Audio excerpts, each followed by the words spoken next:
आप चाहे कितनी भी महंगी घड़ी अपने हाथ में बांध लीजिए, लेकिन अच्छा और बुरा समय आपके हाथ में नहीं है। इसी प्रकार व्रत और त्योहारों का शुभ मुहूर्त भी भगवान के हाथ में है, हमारे हाथ में नहीं। बस केवल शुभ कर्म करते रहें। राधे राधे। शर्मा जी की कहानी चैनल पर आप सबका हार्दिक हार्दिक स्वागत, अभिनंदन। हिंदू धर्म में करवा चौथ के व्रत का बहुत महत्व है। इस दिन सौभाग्यशालिनी जो माताएं हैं, बहनें हैं, नारियां हैं, वो अपने पति की लंबी उम्र के लिए इस व्रत को करती हैं। और यह व्रत हमेशा कार्तिक महीने के कृष्ण पक्ष की चतुर्थी तिथि को मनाया जाता है। तो इस बार जो है ये कंफ्यूजन है कि यह व्रत 13 तारीख को मनाया जाए या 14 को। तो मैं आपका कंफ्यूजन भी क्लियर करूंगी और करवा चौथ के व्रत की पूजा विधि और शुभ मुहूर्त के बारे में भी आपको बताने जा रही हूँ। तो सबसे पहले इसकी पूजा विधि जानते हैं। तो करवा चौथ से पहले दिन ही हमें तैयारी करनी होती है। करवा लेके आना होता है, मिठाई लानी होती है। अगर आप सरगी करते हैं तो मीठा, नमकीन जो भी बाजार से लाना चाहो बाजार से ले आओ। अगर घर में कोई हलवा, खीर बनानी है तो वो घर में बना सकती हैं। सौभाग्यशालिनी नारियां मेहंदी लगाती हैं। कन्याएं भी अपने भाइयों की लंबी उम्र के लिए इस व्रत को कर सकती हैं।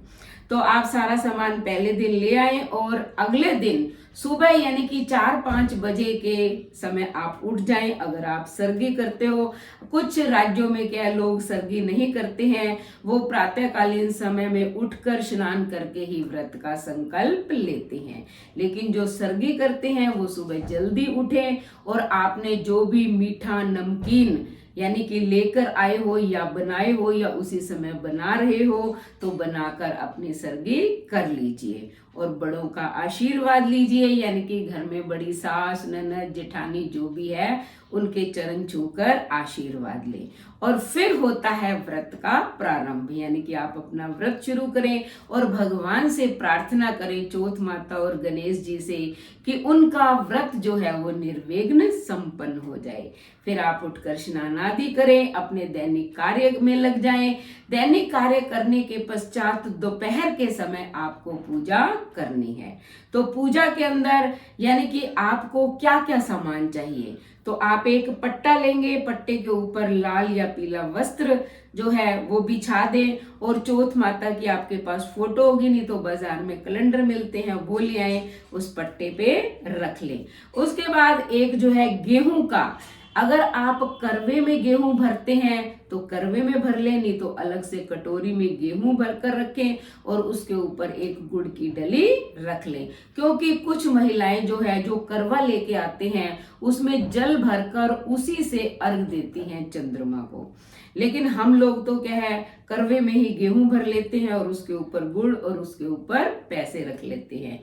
चौथ माता के सौभाग्य की आप सारी चीजें रख लें, यानी कि बिंदी है, काजल है, कंगा, शीशा, मेहंदी, जो भी आप श्रद्धा अनुसार माता के चरणों में अर्पित करना चाहें आप उसके सामने रख दें। पैसे रख दें, यानी कि जो आप करवा लेकर आए हो, कुछ मीठा करवा भी लोग रखते हैं, तो वो मीठा करवा लाए हो तो मीठे करवे में पैसे डाल दें, लेकिन गेहूं और गुड़ तो आपको रखना ही रखना है।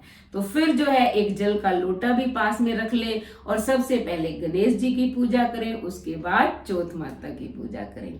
पूजा करने के पश्चात कुछ दाने गेहूं के और कुछ गुड़ यानी कि छोटा सा टुकड़ा तोड़कर और पीलिया ओढ़कर, अगर आप यानी कि बेटा है आपके या बेटी है तो आपके पास पीलिया होगा, और अगर अभी अभी शादी हुई है तो शादी की चुनरी पहनकर जो है आप कथा सुनेंगे। तो वो दाने हाथ में रखें और पहले चौथ माता की कथा सुने और उसके बाद गणेश जी की मैंने चैनल पर लगाई हुई है, वो आप वहां से सुन सकते हैं। तो कथा सुनने के पश्चात जो है आधे दाने तो आप अपनी प्लेट में रख ले और आधे दाने जो है वो ले लें और वह लोटा उठा लें जल का और सूर्य नारायण भगवान को अर्घ दे दें। बाकी के जो दाने बचे हुए हैं वो आपको रात्रि में चंद्रमा को अर्घ देने के काम आएंगे। उसके पश्चात यानी कि कथा सुनने के पश्चात अर्घ आपने दे दिया, फिर जो है आप चाय पानी कुछ भी लेना चाहें ले सकते हैं। अब आजकल की जनरेशन से ज्यादा यानी कि रहा नहीं जाता भूखा, तो वो चाय दूध के साथ फ्रूट्स वगैरह भी ले लेती हैं। तो आप एक बार जैसा भी व्रत शुरू कर ले, आजीवन फिर उसी व्रत को उसी तरह से करते रहें, बीच में परिवर्तन करने की जरूरत नहीं है। फिर रात्रि के समय जो है आप कोई हलवा या खीर बनाएं। मीठा तो चंद्रमा को भोग लगाने के लिए चाहिए ही। फिर जब चंद्रमा उदय हो जाए तब जो है जो बचे हुए दाने आपने रखे थे वो लें और जल का लोटा और भर लें। अगर आप करवे वाले जल से अर्घ देना चाहते हैं यानी कि वो जल वाला करवा ले ले और फिर जो है पहले चंद्रमा को अर्घ दे उन दानों से। उसके बाद जो है आप हलवा खीर जो भी मीठा मंगवाया है या बाजार से आप कुछ भी लेकर आए हैं मीठा, उसका भोग लगा दें। उसके बाद जो है आकर आप खाना खाएं। उससे पहले जो है अपने पति के चरणों को स्पर्श करें या आपके घर में जो बड़े हैं सास ननद जेठानी उनके चरण छुएं। सबको प्रणाम करने के पश्चात जो है आप खाना खा लें। तो इस प्रकार जो है करवा चौथ का व्रत किया जाता है। तो अब मैं आपको बताती हूँ कि ये इस बार करवा चौथ का व्रत 13 को है या 14 को है। 13 तारीख को चतुर्थी तिथि आ जाएगी, चाहे वो शाम के समय आए लेकिन आएगी। और वेदों शास्त्रों के अंदर जो है उदय तिथि को ही विशेष महत्व दिया जाता है। तो चतुर्थी का व्रत 13 तारीख को है, 14 को नहीं।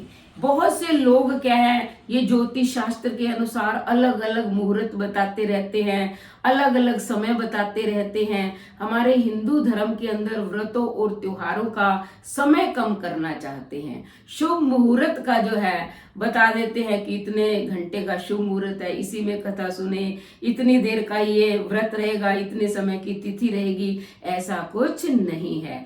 13 तारीख को उदय व्यापनी चतुर्थी तिथि है, यानी कि चाहे लेट आएगी लेकिन पूरा दिन शुभ माना जाएगा। इसलिए 13 तारीख को व्रत करें।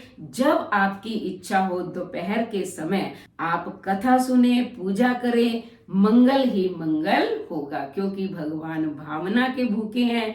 आपने जितनी श्रद्धा और विश्वास से व्रत किया है उसके आगे किसी मुहूर्त और शुभ समय का कोई महत्व नहीं रहता है। तो आप नियमानुसार व्रत करिए। हमारे चैनल की तरफ से जो है आप सभी को करवा चौथ की हार्दिक हार्दिक शुभकामनाएं।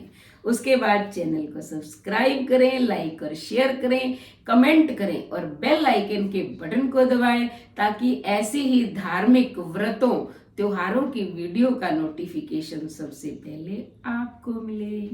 धन्यवाद।